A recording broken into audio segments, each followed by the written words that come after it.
All right, today we are going to watch Alex O'Connor dismantle atheism with an argument for God that you may or may not have heard.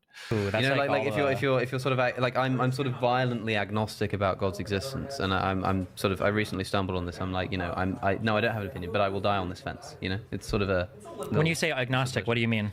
um Like can't have knowledge a about it, or without you no just like knowledge. are an I undecided don't. fucking loser? I think one cannot have knowledge of the kind that is exemplified in your empiricist rationalist Okay, that's worldview, fine. That's a good agnostic position. including me.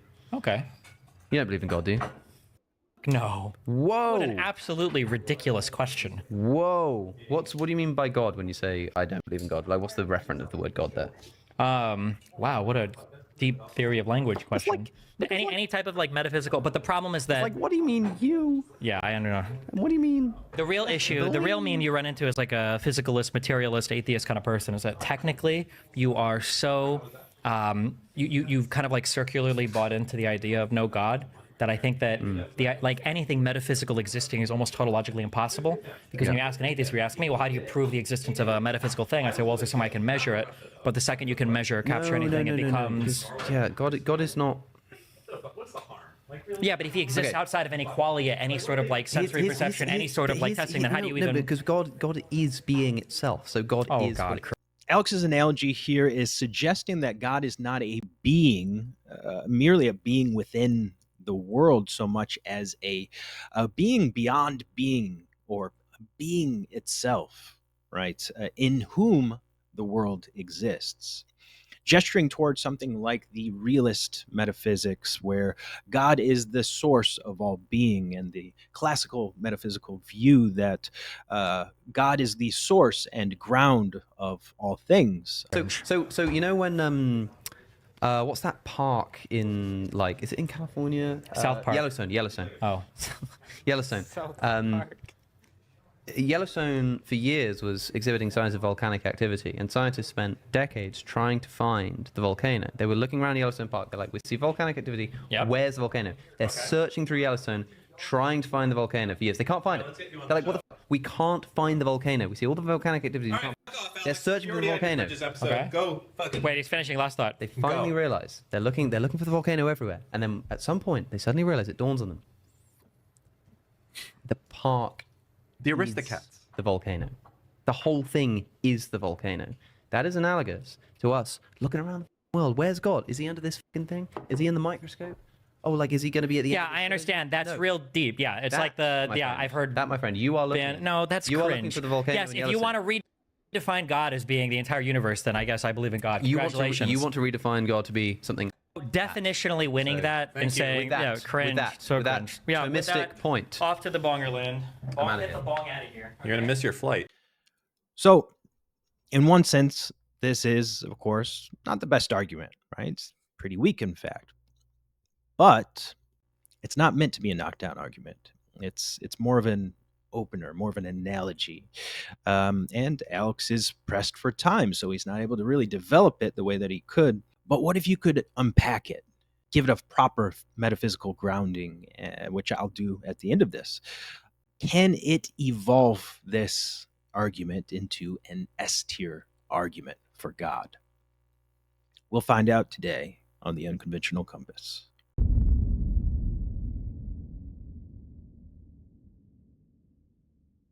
So anyway, Alex's analogy here is suggesting that God is not a being, merely a being within the world, so much as a being beyond being, or being itself. God is the source and ground of all things, of all being, and the logos, right, that holds all things together and transcends creation itself. Now, think of this argument as a bridge connecting you to a conceptual reality. If this were a formal argument, you might ask, is this structurally sound? But this is an informal analogy.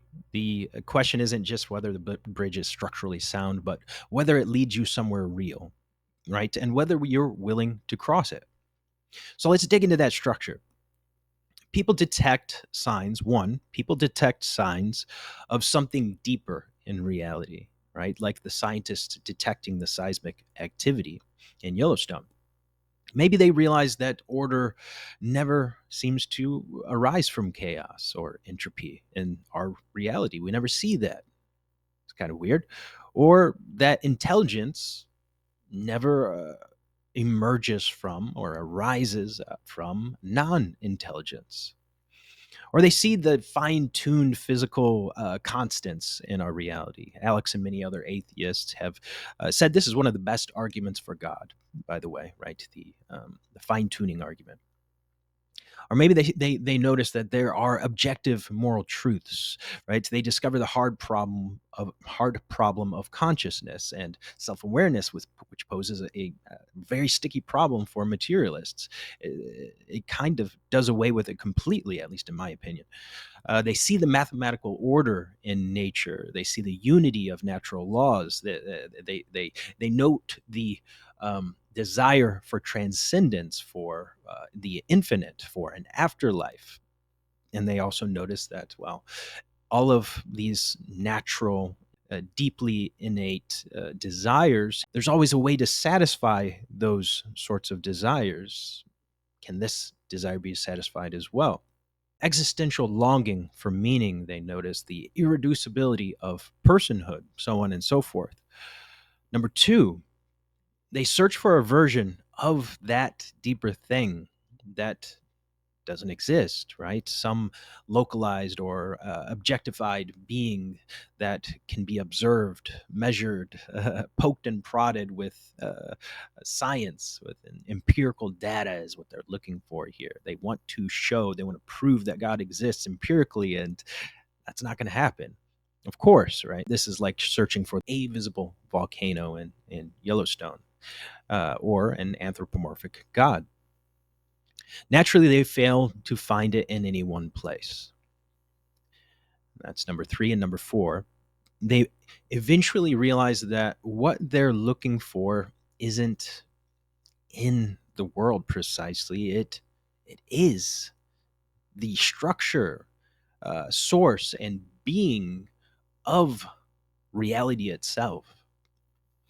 And that's analogous to, of course, the scientists realizing, oh, the volcano that we've been searching for, Yellowstone, the park itself, this whole thing is the volcano. Okay. So it's analogous to metaphysical realism and classical theism, where God is not a part of creation so much as the condition for its existence, a bit like Aquinas's argument from contingency, but more experiential and metaphorical. So think along the lines of the Neoplatonists saying that God is the one as the source of all multiplicity, or Saint Augustine saying that God is closer to us than we are to ourselves. He says in Confessions, I believe. Dionysius the Areopagite called God the super essential being, beyond being. Right, he transcends all categories, and the cause of being. St. Maximus the Confessor claimed that God is beyond being, and is also the logos in all things, holding all of reality together. John Scotus Eriugena claims that God is being and non-being, right? The source of all existence, and yet transcending all categories. And then Paul Tillich, who called God the ground of being. Is this a good argument for God? Let's go ahead and grade Alex's argument for God here. Is the argument a good one? Without considering other factors, the argument is so-so at best. In fact, I'll outright say it's not very good. It's bad. And I'll give it a grade in a moment. But that's not really a very honest take, I don't think. I don't think that's very fair, all things considered, right? The fact is, with more time, we all know that Alex could have defended it further and brilliantly, right? Alex is brilliant.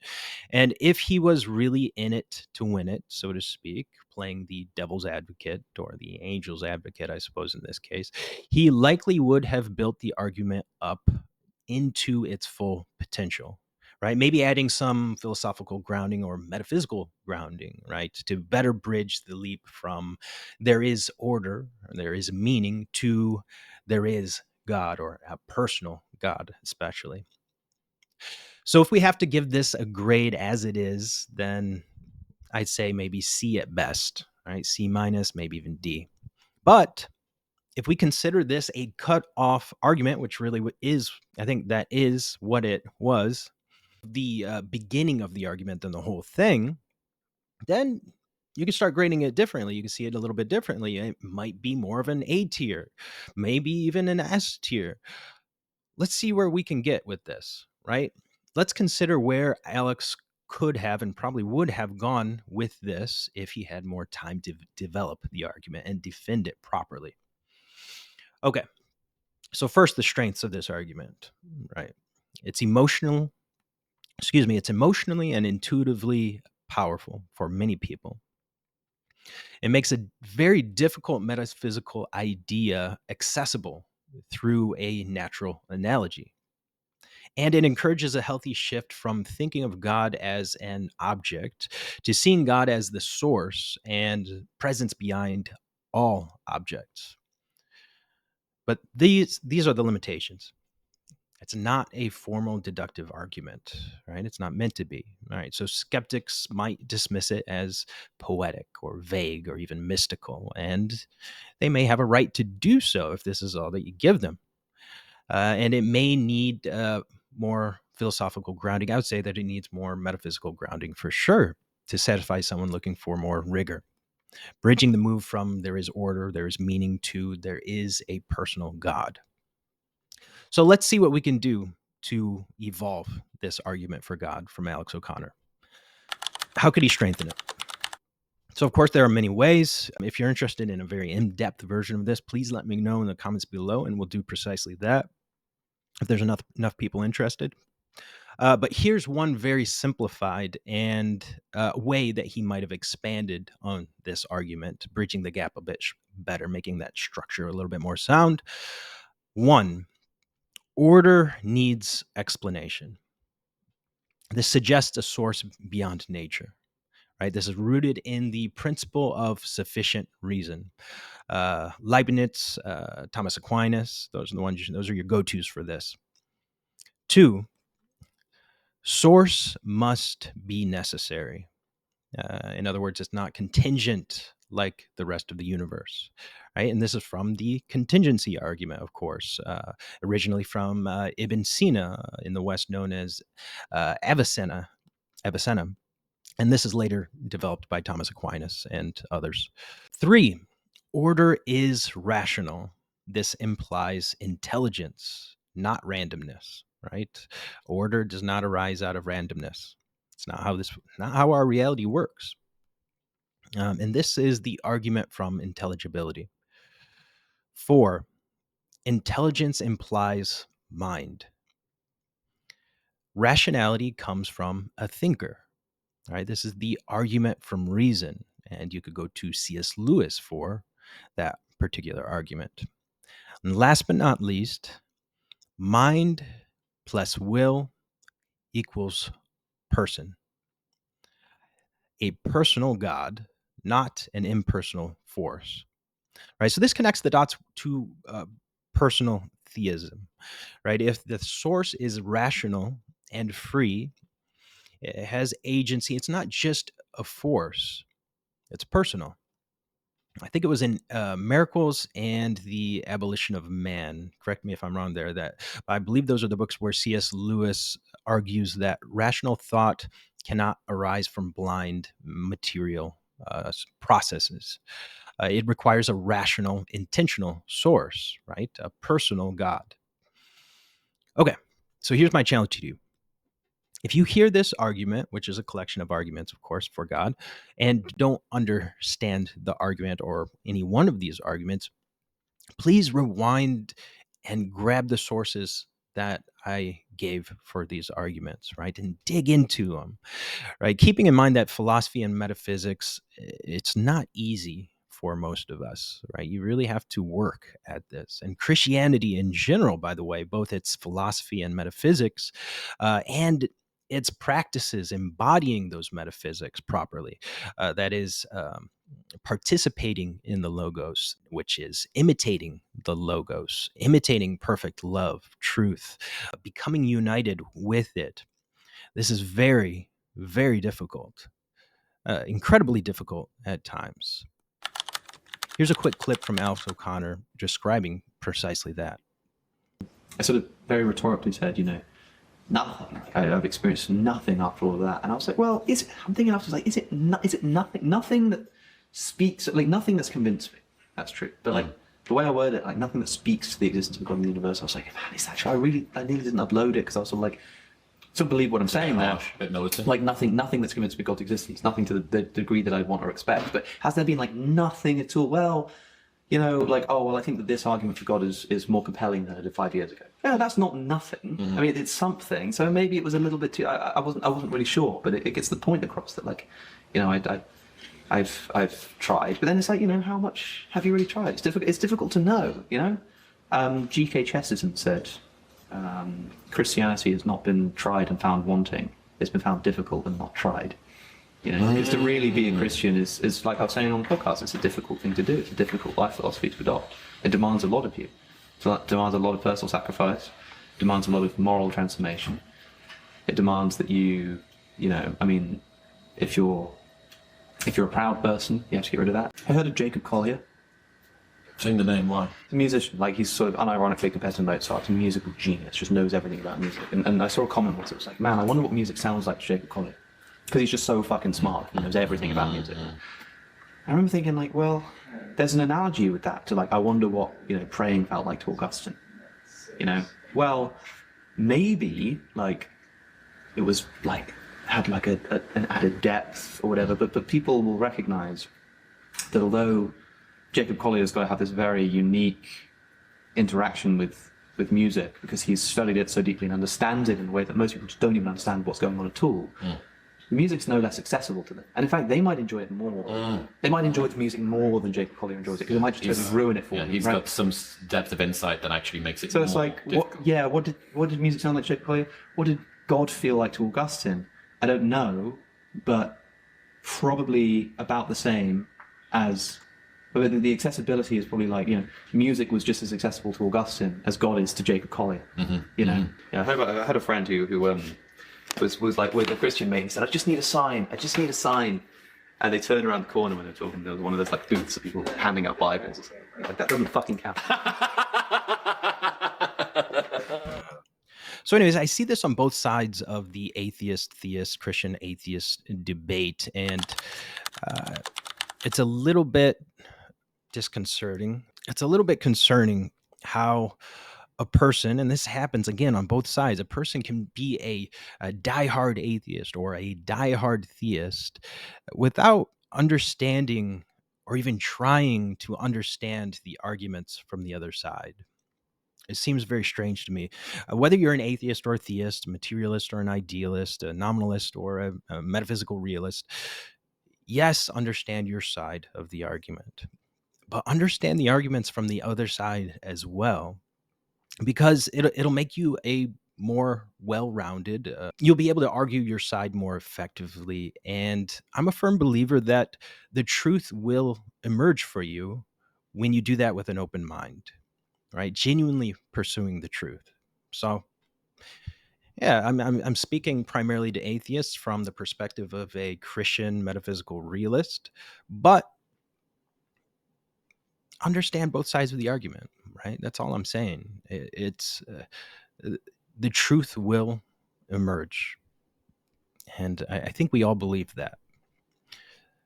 So that's all I have for you for today. If you enjoyed this video, if you learned something from it, or are reminded of something from it, if it was valuable to you in any way, please give it a like, subscribe, comment below, share it with your friends and family, and thank you for your support. I will see you in the next one.